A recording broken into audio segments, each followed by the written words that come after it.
So hey guys, welcome back to my to videos. तो इस video में दोस्तों डिस्कस करने वाले हैं यहाँ पर दोस्तों दीपक नाइट्राइट लिमिटेड को। अब देखो दोस्तों, पिछले कुछ टाइम की बात करें या फिर पिछले कुछ साल की बात करें तो दीपक नाइट्राइट जनरली वैसा परफॉर्मेंस आपको करती हुई दिखी नहीं है जैसा परफॉर्मेंस हमें कंपनी के पास्ट हिस्ट्री में देखने को मिले थे। लगातार कंपनी में आपको गिरावट पे गिरावट देखने को मिली है पिछले कुछ सालों से। अभी ये गिरावट के पीछे का प्रॉपर रीज़न क्या है, क्या ये गिरावट कंपनी का आगे भी चलेगा, ये सारी चीज़ों को इस वीडियो में डिटेल में समझने की कोशिश करेंगे। तो वीडियो काफ़ी इन्फॉर्मेटिव रहने वाला है। बट वीडियो को शुरू करने से पहले अगर आपने अभी तक सेबी रजिस्टर्ड टेलीग्राम चैनल को ज्वाइन नहीं किया है तो उसका लिंक आपको डिस्क्रिप्शन में देखने को मिल जाएगा। लिंक के थ्रू जाकर जरूर चैनल को ज्वाइन आप कर लेना। तो चलिए दोस्तों, वीडियो की शुरुआत करते हैं। सबसे पहले बात करते हैं दीपक नाइट्राइट के बारे में। तो अभी के टाइम पे देखोगे दोस्तों, दीपक नाइट्राइट को 52 वीक हाई से तो गिरावट का नंबर करीब आपको 44.5% देखने को मिलेगा। बट ऑल टाइम हाई से देखोगे तो गिरावट आपको 50% के ऊपर देखने को मिलेगी। तो ये गिरावट के पीछे का रीज़न क्या है? स्टार्टिंग में जो गिरावट कंपनी में देखने को मिल रही थी वो हमें देखने को मिल रहा था क्रूड ऑयल की वजह से।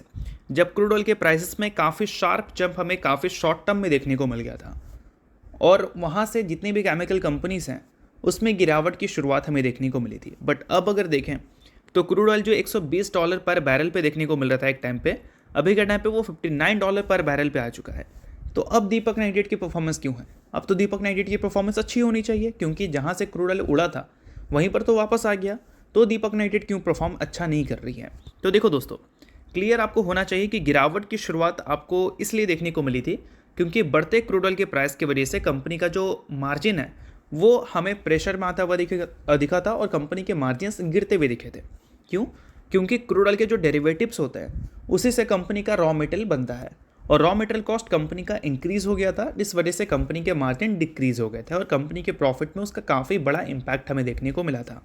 बट अब अगर हम देखें, वो गिरावट कंटिन्यू इसलिए है क्योंकि क्रूड ऑयल तो कंपनी को अब हर्ट नहीं कर रहा है, बट जो कंपनी का प्रोडक्ट है उसके जो डिमांड है वो हमें काफ़ी ज़्यादा वीक होते हुए नज़र आ चुके हैं।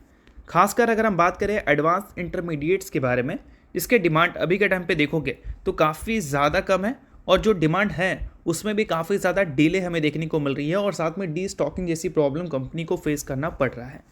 साथ में दोस्तों एक और काफ़ी बड़ा कंसर्न है और वो कंसर्न है ओवर सप्लाई का और कॉम्पिटिटिव प्रेशर का, जो कि चाइना की तरफ से उनको मिल रहा है। अब देखो, 2020 के बुल रन के टाइम पे कोई सेक्टर ने एक अच्छा परफॉर्म किया था तो वो था केमिकल सेक्टर। बहुत सारे सेक्टर ने अच्छा परफॉर्म किया था बट केमिकल सेक्टर ने सभी को ओवर शेडो कर दिया था। वो इसलिए क्योंकि चाइना का जो बोल सकते हैं मार्केट में पकड़ है, वो पकड़ कोविड के बाद हमें देखने को नहीं मिला था।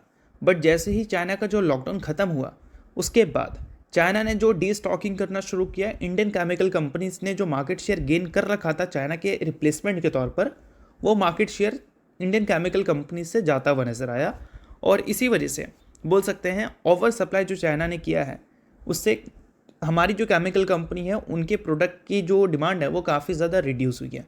ऑब्वियसली बात है कि इंडियन केमिकल कंपनी के जो प्रोडक्ट के जो कॉस्ट होते हैं वो हमें ज़्यादा देखने को मिलते हैं चाइनीज़ प्रोडक्ट की कंपैरिजन में, और ओवर सप्लाई की वजह से ये जो बोल सकते हैं चाइनीज़ प्रोडक्ट हैं वो और भी ज़्यादा सस्ते होते हुए नज़र आए। इसी वजह से जो डिमांड है वो हमारी केमिकल कंपनीज़ के काफ़ी ज़्यादा कम हो गए और इसी वजह से कंपनी ने लगातार गिरते क्रूड ऑयल के प्राइस होने के बावजूद भी वीक परफॉर्म किया। क्योंकि पहले गिरता हुआ क्रूड ऑयल कंपनी को रेवेन्यू तो ज़्यादा दे रहा था बट वीक डिमांड की वजह से अब कंपनी का रेवेन्यू भी ग्रो नहीं कर पा रहा है। पिछले एक साल में वही चीज़ कंपनी फेस की है। पिछले एक साल में डी ग्रोथ कंपनी ने अपने रेवेन्यू में रिपोर्ट किया है और प्रॉफिट में देखोगे तो वहाँ पर भी कंपनी ने डी ग्रोथ रिपोर्ट किया है 33% से। सो अब दोस्तों, वीडियो में आगे बढ़ने से पहले बात कर लेते हैं एक सेबी रजिस्टर्ड टेलीग्राम चैनल के बारे में जिसका नाम है ट्रेडर पाजी। अब ये सेबी रजिस्टर्ड रिसर्च एनालिस्ट हैं जिनका रजिस्ट्रेशन नंबर आपको यहाँ पर देखने को मिलता है और इनको 8 साल से भी ज़्यादा का एक्सपीरियंस है ऑप्शन एंड स्विंग ट्रेडिंग में। साथ में 3000 से भी ज़्यादा लोगों को ऑलरेडी ये ट्रेन कर चुके हैं। तो इनके टेलीग्राम चैनल का जो लिंक है वो आपको डिस्क्रिप्शन में देखने को मिल जाएगा। लिंक के थ्रू जाकर जरूर इस चैनल को आप ज्वाइन कर लेना। ज्वाइन करने का सबसे बड़ा प्लस पॉइंट ये है कि काफ़ी सारी कंपनी के टेक्निकल्स को प्रॉपर एनालिसिस कर यहाँ अपडेट किया जाता है, जो कि अभी आपको यूट्यूब पे तो देखने को नहीं मिलता, जिसको आप यहाँ पर आकर ज़रूर चेकआउट कर सकते हैं। उसके अलावा दोस्तों, मार्केट से रिलेटेड जो समरी होती हैं वो सारी चीज़ें आपको यहाँ पर देखने को मिलती हैं। मार्केट से रिलेटेड जो इंपॉर्टेंट न्यूज़ एंड अपडेट्स होता है वो भी आपको यहाँ पर देखने को मिलता है। साथ में सेबी रजिस्टर्ड टेलीग्राम चैनल है तो इनके कॉल्स वगैरह भी दिखते हैं, जिसको भी चाहो तो आप चेकआउट कर सकते हो। तो लिंक डिस्क्रिप्शन में है, लिंक के थ्रू जाकर बिल्कुल फ्री ऑफ कॉस्ट आप इस टेलीग्राम चैनल को ज्वाइन कर सकते हैं। सो अब दोस्तों, आपको ये भी पता होना चाहिए कि दीपक नाइट्राइट लंबे टाइम से खराब परफॉर्म तो कर रही है बट ऐसा नहीं है कि ये चीज़ें कंपनी के लिए परमानेंट है। कंपनी कुछ चीज़ें ऐसी हमें करती हुई दिखी है जिससे कंपनी के नंबर्स आगे चलकर हमें इम्प्रूव होते हुए नजर आएंगे। अभी रिसेंटली कंपनी ने एक न्यू मैन्युफैक्चरिंग फैसिलिटी की शुरुआत की थी और वो मैन्युफैक्चरिंग फैसिलिटी कंपनी का सब्सिडरी ओन करती है जिसका नाम है दीपक केमटेक लिमिटेड। उसमें कंपनी ने 3500 करोड़ का इन्वेस्टमेंट भी किया था और एक कंपनी ने नाइट्रिक एसिड का प्लांट सेटअप कर लिया है गुजरात में, जिसके लिए कंपनी ने टोटल जो इन्वेस्टमेंट किया उस प्लांट में वो 515 करोड़ रुपए है और इसकी जो प्रोडक्शन है उसकी शुरुआत कंपनी ने कर दी है। तो वहाँ से आने वाला रेवेन्यू अब कंपनी के कंसोलिडेटेड रेवेन्यू का पार्ट होगा और कंपनी के रेवेन्यू में उससे एक इम्प्रूवमेंट हमें देखने को मिलेगी। साथ में दोस्तों अगर हम बात करें कंपनी के बैलेंस शीट के बारे में, तो पिछले कुछ सालों में जो कंपनी ने लगातार प्रॉफिट में डी ग्रोथ फेस किया है, उस वजह से कंपनी के जो डेट है उसमें इसका इम्पैक्ट हमें देखने को मिला है और डेट कंपनी का इंक्रीज होता हुआ दिखा है। पहले कंपनी का माइंडसेट था डेट को डिक्रीज करना, अब कंपनी का माइंडसेट इंक्रीज पे हो चुका है क्योंकि प्रॉफिट से उतना पैसा कंपनी के पास आएगा नहीं, तो ऑब्वियस सी बात है कि एक्सपेंशन के लिए कंपनी को पैसे की ज़रूरत तो होगी और इसके लिए कंपनी डेट की तरफ शिफ्ट होती है और डेट पिछले कुछ टाइम में लगातार कंपनी का इंक्रीज होता हुआ दिखा भी है। और दोस्तों इस पीरियड में अगर हम कंपनी के फिक्स एसेट्स की बात करें तो उसमें भी आपको जंप देखने को मिली है, इसे भी आप इग्नोर नहीं कर सकते हैं। अभी भी जितना कंपनी का डेट है उसके कंपैरिजन में फिक्स एसेट्स के जो नंबर हैं वो डबल है और फिक्स एसेट्स में कोई कंपनी अगर इन्वेस्टमेंट कर रही है अपने ख़राब टाइम पे, तो आप इससे ये समझ सकते हैं कि जब कंपनी का अच्छा टाइम आएगा तो कंपनी के पास इतने इनफ एसेट्स होंगे कि उसको यूटिलाइज कर कंपनी अपने आप को एक्सपैंड कर सके। तो ये दीपक नाइट्रेट का एक प्लस पॉइंट हम ज़रूर बोल सकते हैं। साथ में अगर हम बात करें कंपनी के कैश इक्विवेलेंट्स के बारे में, तो यहाँ पर कुछ चीज़ें हमें नेगेटिव भी देखने को मिलती है।